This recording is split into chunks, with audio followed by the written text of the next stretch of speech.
Hey everyone, and this is our final day at the CEO World Record.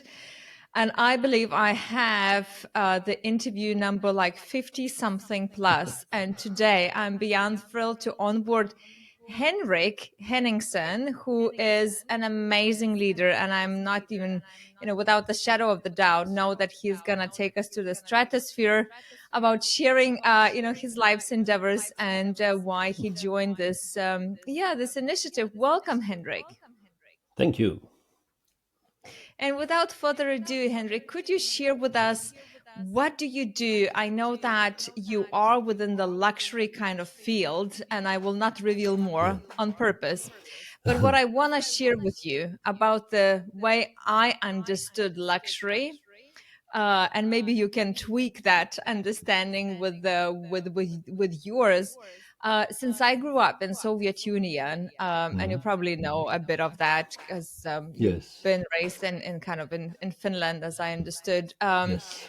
There was always this yearning and kind of thirst for not only material things, but as well like experiences and Yes. expansive kind of moments in life. And I always been longing for that luxury lifestyle. But what it really got to me, maybe just before pandemics, I started to walk a lot, be in nature a lot, and started to completely like redefine my lifestyle. Mhm. Deleted a word busy, deleted working 8 hours a day. And I really realized or felt the luxury within me, within the life, having that fulfillment and expansiveness, the one I just simply know today I cannot afford losing because it's just so much giving to me. Okay, can you share what luxury means to you? What do you do, guys? And how that is manifesting, inside the person as well as outside? I would say that you said it pretty well because, like you said, Soviet Union. I know from your also from your country, some people said that you had this one side and then you had the Chanel on the street and everything. So there were very big differences and everything. And that moment, we lived in times where luxury was maybe Giorgio Armani. Now the luxury, there came the new luxury, like they said, all these labels, they started to like downsize, they started to open like, I don't know, Kids Armani, etc. So the luxury all of a sudden came to everybody, which meant that now we're talking about bulk luxury. And so in the field, it's like now it's Louis Vuitton, maybe it's bulk luxury. Everybody more or less can have a part of it or something. So now what you were talking about, nature and things like these, maybe from some country like in Finland, going up in Lapland and doing something, people may pay 1 million for that. So these special things that are so hard sometimes to get, these are coming and being now luxury. So also happens with certain labels. There are certain designers, they are doing one, two, three, four, five of the same thing, or a luxury bag, for example. And these maybe are the new real luxury. So you can have something that the other ones say, hey, where did you get that? It's not coming to you from all the media, etc. And about what you said about what we are doing, so it really is, there are like four pillars. One is Mhm. luxury and excellence, product and services. Another one is investments, many different kinds of investments, off market investments. Then we do also consulting. I've been a consultant for a long time, and we go to marketing, to it's growing and growing all the time, so many things in consulting. And the newest thing is will be the web 3.0, the metaverse platform. So we are starting to build a metaverse platform and also consulting in this. So we are taking all this what we do already, we will take it virtually. So now it will be possible also to, so you and me could go shopping in the web 3.0, have our avatars, or we glow, and I can give you a shoe and you can take it from me and look at it. And so it's what you do Wow, today with your friend and go to a shopping mall, for example. Now you can do it worldwide. So it's mm, it's changing, and it's changing fast. So These are some of the things that we are doing. Amazing. I love how you are kind of weaving all those four pillars and, merging the boundaries between them and just literally creating from that. And Henrik, let's talk about this, new kind of path of metaverse and Web3 and kind of being in Yes. the virtual world. And where do you think, what type of benefits do you think it's gonna, produce for us as humanity? And maybe where are the certain, I would call it maybe ethical risks that we should be aware of so we are not losing our integrity and those type of things. First of all, the thing that really will change it is the Web 3.0 because it's an open source. This means that there will be no of the companies that said, "Oh, you can't use my program, this program in my program, etc." No, everything is communicating and it's working. That said, the security is one of the most important things here. And if Hmm. you come to the luxury sector, thinking of what kind of a profiles can be in these, it will be needed to be very protected, high level protection. There are companies already that coming up with new levels of protection, also using the certain standards for confirming if you do business in it. So you need to confirm who is on the other side, who is the one who has, even if you sell a ticket. So in this, for example, you can do a metaverse concert, online concert. So you can have the concert in one place. Let's say that they have a concert in Miami and globally you can sell tickets to it.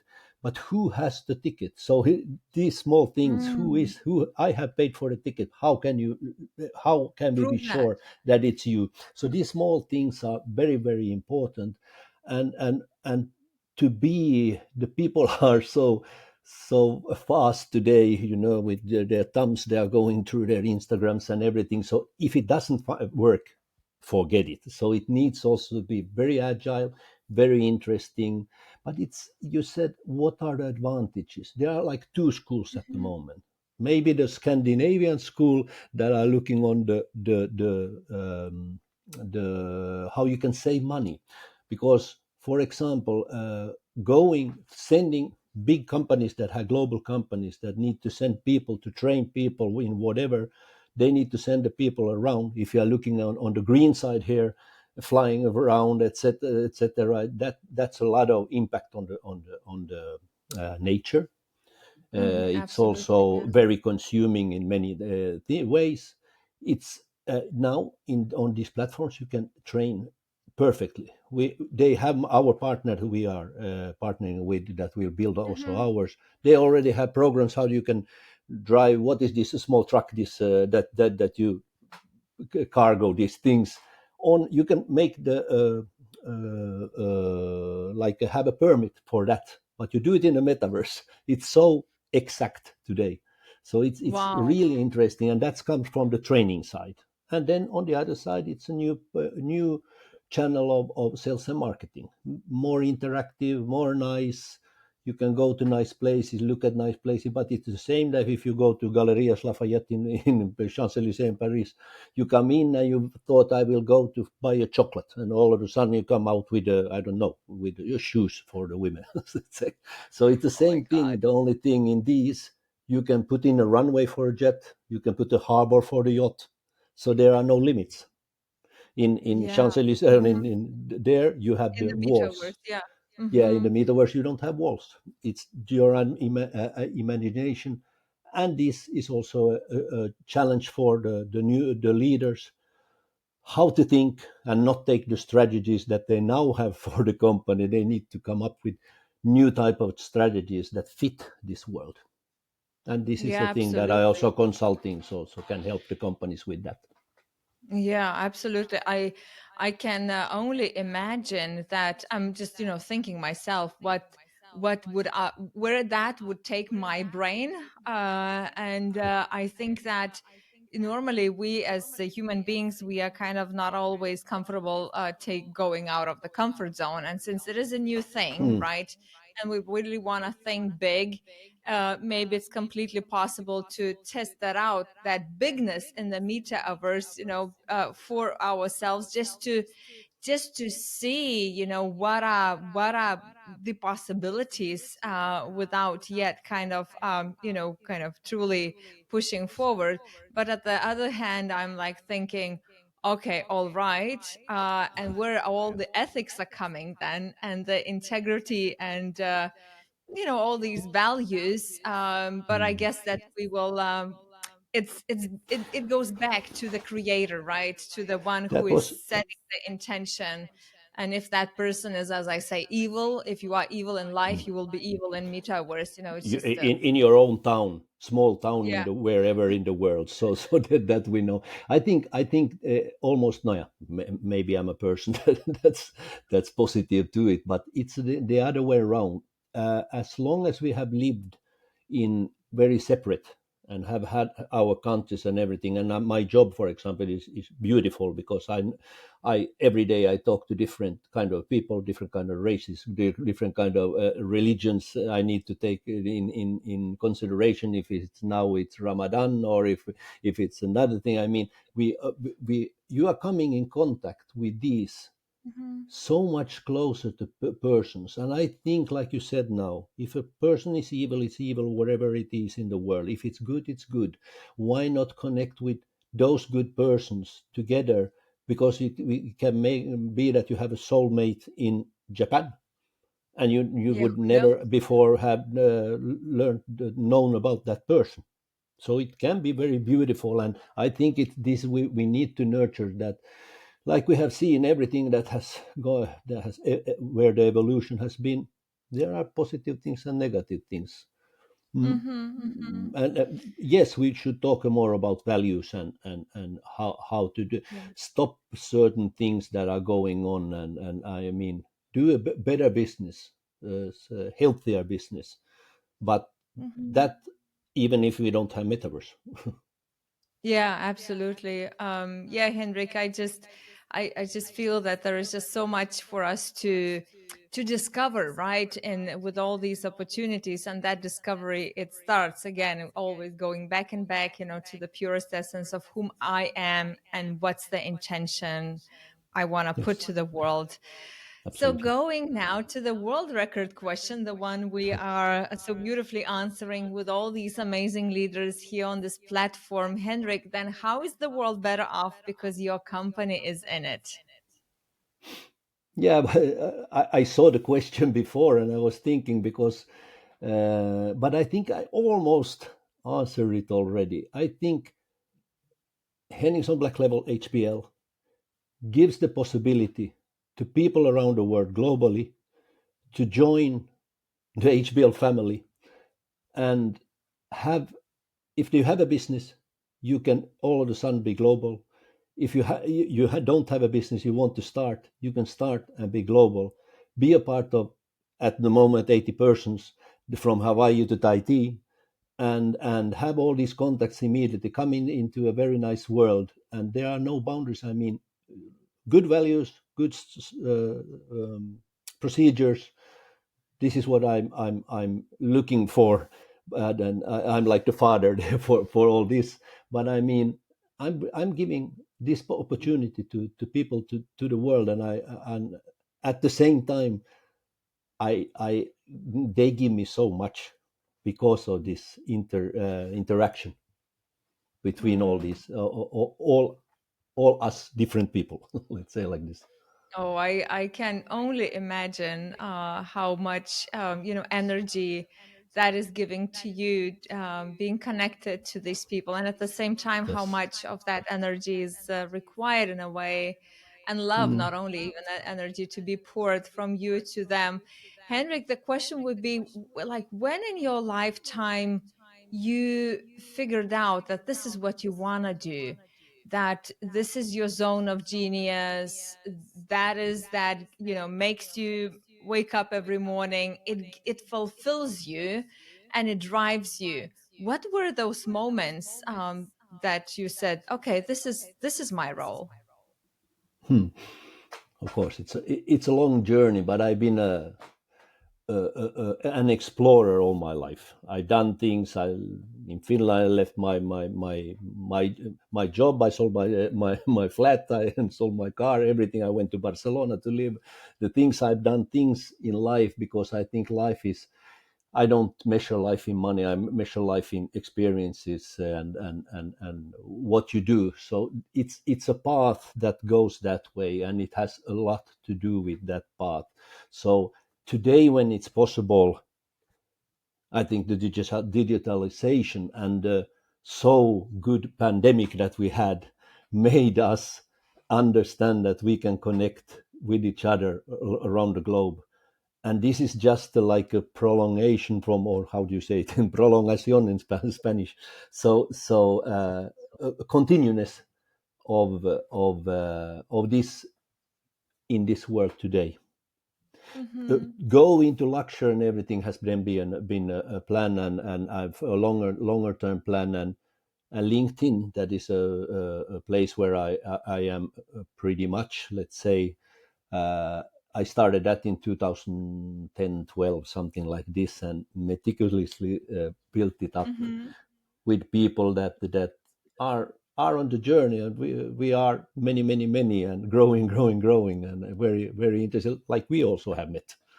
So I Yeah, mean, yeah. this is how it starts, and today you can have conversation like this, never before. Oh, I truly am fascinating always to discover how people felt that this is the thing they they want to do, because that's where that the why beneath the why and the why beneath the why lies in. And I have a strong belief that uh, that once we are anchored to our audacious biggest why, I don't know, it's just I know what it happens to me and to all of our clients and community. It is just something magical happens. You just tap into the mindset of truly thinking audaciously big, and you get the skills you never even thought you got. And it's like, it gives you possibility to compress down the time and accomplish things in a year that normally it would require 10 years. That's at least from my experience. Yes. Henrik, now speaking about integrity and ethics, there is a purpose behind the CEO world record attempt, and that purpose is to literally rewrite the history and narratives we hear in the boardrooms, in the leadership teams, in the corporate world. And it doesn't even matter if it's a big or smaller company, but we've been taught that growth at any cost is the pinnacle, of the business, of the economy itself, of the society itself. And what we see now, it is that we have, as you spoken, right, we have unhealthy environment in most of the places. People are drained, there's burnout.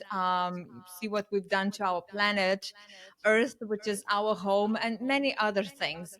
So the purpose of the world record is literally to find ways how we can rewrite that history and change the narrative in the boardrooms and ask different questions. And when it comes to integrity, what I realize that very often as solopreneurs or like individually, we know those answers internally that it's not good, and it's, we know all of these things. But something happened to us when we sit collectively at the table of, it can be, it can be 10 men. I would sit, all of my clients are men normally, and we sit there and suddenly there is this, one person saying we have just to do this and just really go linearly, just put other numbers in the place, and then everyone is silent.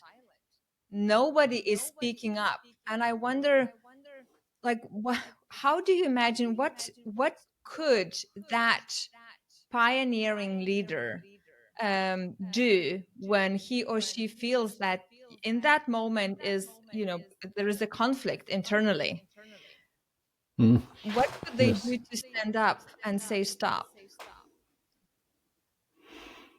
Understand. It's there are first there are like two things when you were talking. I would Hmm. say there are two things that are making problems. One, is the money. We are too focused in the money. I'm going to the business because there was a business part. They're too focused in the money, and this makes things that people do things that they shouldn't do. Even the shareholders want more money, and they run the company totally bad, although it's a company of 100 years, and then it goes down. So this is one thing. The other one that I always said when I have been working for other people, then they ask, "What do you want from us?" Good communication. Without communication, there are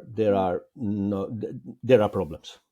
And I saw a phrase, I don't know where I saw it now, but something where there are no communication. There are also the people start to not to speak when you don't listen to people. The people also stop to speak. So I don't know if the right thing would be to change that leader or put him in training or something Mhm. about communication, because I would say the communication is the most important thing. If you won't be heard in a company, you won't be healthy. Yeah, Yeah. and understood somehow. I mean, they can't do everything for you, but you have to be understand. And we know this as like leaders that uh, there are so many. Every person has its own important thing. For some is the money. For some is the working hours. For some is they have maybe small children. They have the possibility to do something. Maybe they need to work remote one day because the child is sick. There are these things, and you as a leader need to have your feel this. What are the most important things for the people, for your people, so you can give that to them, because there you will Mhm. get out the like I said, then you come to the heart factor. When you have the heart into it, it will grow exponentially what you can do. Mm. Oh, I love that. I love that you mentioned the hard part. Also, believe so much in that, and just always try to find the answer. Why still on this beautiful planet Earth we betray ourselves, and not stand up for for what we all know internally. So Mm. that's what we aim to rewrite that history. And Henrik, I mean, I'm sure that you've been in your life through so many various experiences because you are explorer and discoverer as you Mm. speak. I wonder what were the major, maybe, shifts in your life. It can be failures, it can be decisions. It doesn't really matter, but that truly shaped your character to the person you are today. Could you share those with us? There are two things. I was very young. As young, I was very. No, I've been always very active, done many things, and sometimes it costed me to do a thing on the long on the longer. What it is to take Yeah, some run. years to do something. First, that changed me was I went to university when I was 27, I think. There came the bank crisis at that moment, and I said, "Hey, here are nowhere to go at upwards at this moment. Why don't I go to and study?" So I went to study and do my master at that time, and that meant almost 5 years working and studying. So that was a project that made you that okay, no problem. If something takes 1 year or 2 year, no problem. Then I have been also competing in sports to a very high level, and that's another thing. You go 38 weeks for something, but you know that competition is there. So this has formed me in pretty much also. And then some other things, customer experience management. I was a consultant in that for like 10, 15 Hmm. years ago, and that changed me even more, although I always thinking about the services and everything, but it changed me to Mhm. take always the customer's view. So everything what I do, for example, in my company today, I build it from the customer's view. I'm trying to understand it.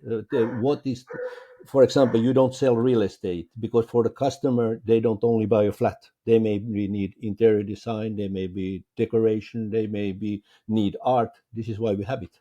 So they don't need to go around and look for it. No, you come with a holistic service for it. Yeah, so beautiful. Because yeah, I believe as well that we as humans are shaped with those major kind of decisions in life. And Henrik, the last question is, what are you clear about now? I don't know how old you are. I'm not gonna ask that unless you truly I'm want to always share. 29, so Oh, that's wonderful. I'm 17, so what are you clear about now that you were not, aware or clear, maybe even 5 years ago? How do you see, the new wisdom that kind of was born within you in the last 5 years? there came when went came to like 50 years old, and in that moment they're already talking about a lot. Oh, they don't serve for nothing, the elderly people and everything, and like this, and at the same time came a course in Helsinki University. It went global. It was free about AI. I did that Mm. course, and then I started at the same time to look, hey, what is happening digitally? And it turned me totally around. So I mean, taking all those years of business knowledge that you have and experiences in different done it in different languages, different type of I mean countries, um, and you take this digital part that they said that the young people was there, but the young people was in some kind of a gray area. They lived at that moment maybe between Facebook and work or something at that moment, Mhm. and now you put those two together. This changed me totally. So Mhm. having knowledge in the digital world, now we're coming to Web 3.0, the metaverse. If you understand this with my age, that is a little bit more than 29, so you take that together with your experience. This is we are the new generation, let's say, in this, because the young people don't have that experience. They just see it in a way, and they are, of course, it's good for their ages how to, for Mhm. example, sell and market to them, but to understand it in a from the big picture and holistically, uh, this is really good. And then I Wow. feel again really young, because And it has alive, given me right? a, yeah, alive, yes, and I don't want even to retire. I'm doing No, no, this no. so I don't need to retire. I love what Yeah, I do. yeah, your impact is too big to retire. I mean, the world needs you Yeah, and your wisdom. Well, Henrik, and thank I you need the so. world. Oh, yeah, absolutely. And thank you so much for being with us. Thank you for reaching out, noticing this initiative. It truly means a lot to me, and I know to the entire Thank you. community of newly onboarded leaders. Thank you. Thank you for this interview.